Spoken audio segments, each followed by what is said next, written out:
E se eu te contasse que a culpada pela Setsuna perder todas as suas emoções foi a mãe de Sesshomaru e que a Zero, diferente do anime, não tinha nenhuma paixão por Ino no Taisho, muito pelo contrário. Na verdade, ela queria era governar todos os humanos e yokais com o seu poder e o de seu irmão. E que Inuyasha e Agome não estão presos no outro mundo através da Pérola Negra, mas sim juntinhos com a Rin. Pois isso tudo está acontecendo no mangá de Yashahime e eu venho contar pra vocês na terceira parte das diferenças do anime e mangá de Hanyo no Yashahime. Então continua até o final do vídeo porque tem muita coisa muito interessante.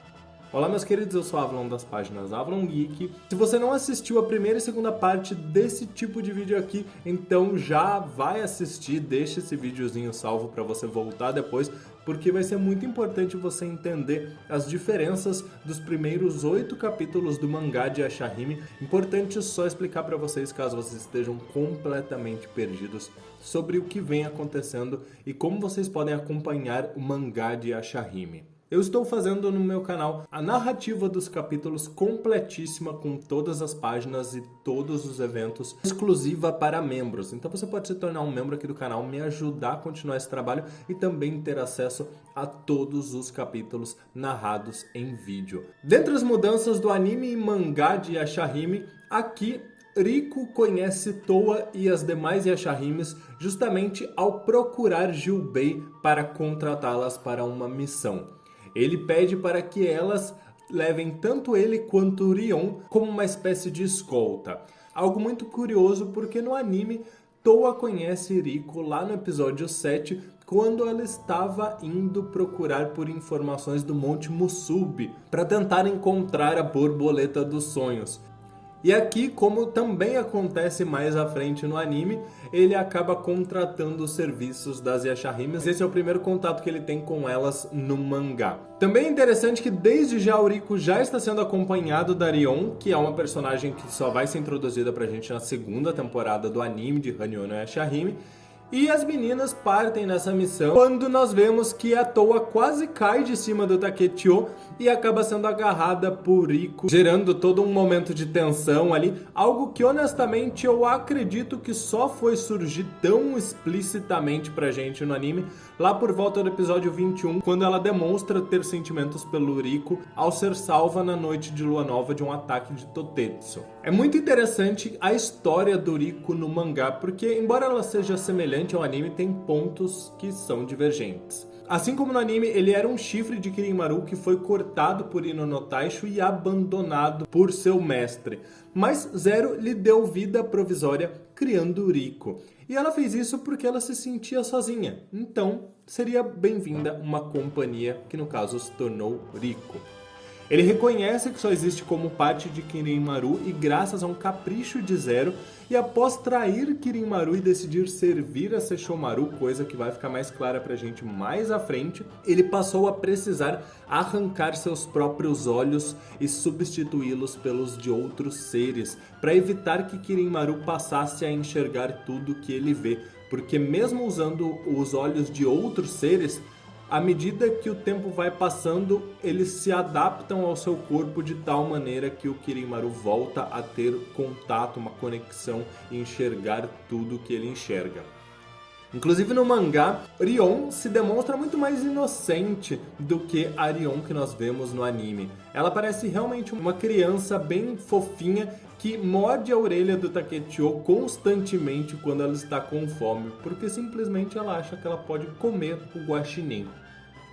E um comentário sobre Takechio é que no mangá ele é capaz de utilizar a magia de guaxinim e ele usa isso para restaurar as roupas das meninas, principalmente da Towa, porque como a gente sabe, no mangá ela continua usando a roupa branca dela, aquela roupa masculina, mesmo sabendo que vai ser muito mais fácil de sujar, de rasgar, porque tem um sentimento, uma espécie de energia muito carinhosa da Mei naquela vestimenta. Foi uma desculpa bem inteligente que o mangá usou, como a Towa continua com essas roupas humanas simples de tecido intactas e sempre limpas. No mangá, Kyuki e Konton, 2 das 4 ameaças, são irmãos.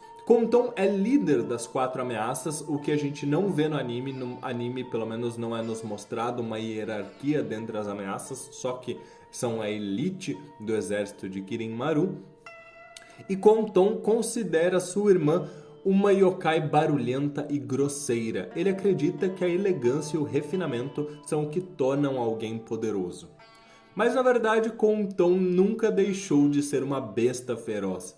O que acontece é que ele foi orientado por Zero a aprender técnicas de guerras humanas, o que fez com que ele se tornasse um estrategista, inclusive um usuário de magia. E assim ele conseguiu reprimir um pouco essa natureza violenta que ele possui, mas que a gente vê que no mangá, em um determinado ponto, ele deixa extravasar, inclusive assume uma forma bestial. Curioso, já que, diferente do anime, a Kyuki, ao invés de assumir a forma bestial dela, aqui tem uma forma de meio termo. Ela tem aspectos mais bestiais, mas continua numa forma humanoide. E ela é derrotada por Toei Setsuna, semelhante ao anime, embora isso não seja mostrado em detalhes pra gente aqui no mangá.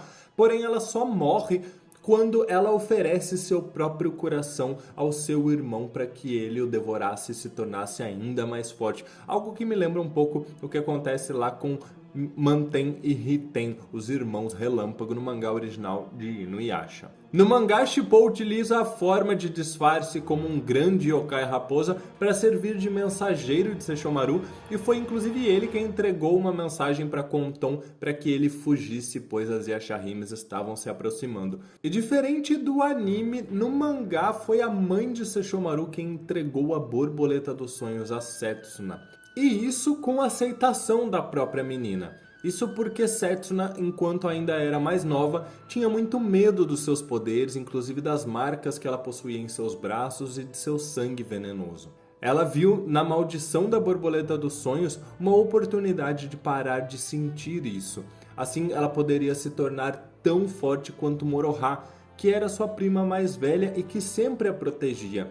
Assim, ela optou por perder os seus sonhos e o seu sorriso para nunca mais ter medo de quem ela é e de seu próprio poder. Nós temos também o passado de Kirin Maru, pelo menos uma parte dele contada no mangá, e que eu vou trazer para vocês a diferença em relação ao anime. O passado de Kirin Maru é semelhante no ponto em que ele era um dos yokais mais poderosos que existia e viajava o mundo todo através dos 7 mares sem ser derrotado, até que se deparou com Inono Taisho no leste. Nenhum dos dois se rendeu na batalha e Kirin Maru estava feliz por ter um adversário à altura. A batalha dos dois generais só se encerrou quando Inono Taisho morreu em um acidente, fazendo Kirin Maru ficar recluso, passando o comando e decisões de seus domínios e exército a sua irmã Zero.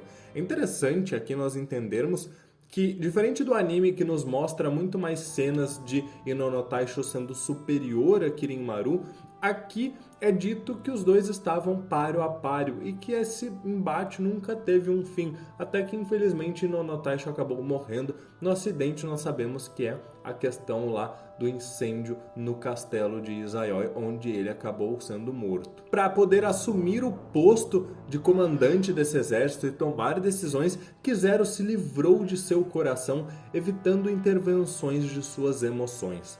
Ela chamou os servos de Kirin Maru e pediu que eles dessem o melhor para prosperar o clã Kirin. Esses yokais permaneceram escondidos e sem chamar a atenção por muito tempo, até que Zero anunciou que Kirin Maru retornaria com um plano de supremacia. Zero dava as ordens como representante de Kirin Maru para que humanos e yokais pudessem ser governados por Kirin Maru. Foi ela quem ordenou o extermínio dos descendentes de Inono Taisho, inclusive ofereceu uma recompensa para quem matasse as Yashahimes que possuíam pérolas do arco-íris. Isso porque ela chegou a informar a Konton que, após se livrar de seu coração, ela pôde ver um futuro que só podia ser visto com olhos frios e insensíveis, pois as Yashahimes são uma praga para Kirin Maru e que caso eles não façam nada, isso resultará no desaparecimento dos yokais.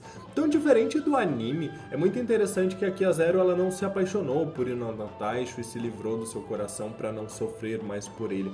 Muito pelo contrário, ela quis ser fria e racional o suficiente para não deixar suas emoções interferirem na batalha, numa guerra. Ela precisava assumir um posto que ela nunca precisou antes, que nunca lhe foi exigido. Então ela precisava ser insensível. E com essa insensibilidade, ela chegou à conclusão, não sabemos muito bem ao certo porquê, isso vai ser revelado mais pra frente, que as Yashahimes eram uma ameaça. E então ela passou a determinar a sua morte. Então agora me parece algo muito mais vilanesco e algo que me deixa muito mais entusiasmado do que a justificativa do anime. Eu gostei bastante, mas eu quero ver um pouquinho mais. Porque no geral eu gosto bastante da Zero do anime. Toda a justificativa dela, dos sentimentos dela, embora eu acho que o anime deixou um pouquinho a desejar em não nos mostrar tanta diferença na Zero antes e depois de tirar os sentimentos. Vamos ver aqui no mangá, essa mudança de perspectiva parece muito interessante. Afinal, foi justamente por precisar abandonar a fraqueza e bondade de seu coração para ter força e caráter exigidos em uma guerra que a Zero, que já se sentia sozinha, criou o Riko a partir do chifre de Kirin-Maru, alegando que, diferente dela, Riko poderia viver como seu coração mandasse. Muito interessante essa distinção e a maneira como ela acabou projetando em Riko a liberdade de um coração que ela não poderia mais ter. Por fim, diferente do anime, Inuyasha e Agome não estão presos na Pérola Negra. Nós vemos que eles estão, na verdade, presos na árvore sagrada ao lado da Rin. Todos estão dentro do palácio da mãe de Sesshomaru, Rin em uma respectiva árvore e Inuyasha e Agome juntos em outra. E as diferenças, um pouquinho mais de detalhes, vocês vão descobrir no próximo vídeo de diferenças. Essa é a parte 3, vão haver outras. Espero que isso tenha deixado vocês bem instigados para acompanharem. Comenta aqui muito se você quer os resumos dos capítulos aqui no canal, lembrando que os capítulos na íntegra vão estar disponíveis apenas para os membros. Meus queridos, muito obrigado por tudo. O link para se tornar membro está aqui na descrição do vídeo, caso você queira, e você já pode aí mandar sua sugestão nos comentários. Um grande abraço e até mais!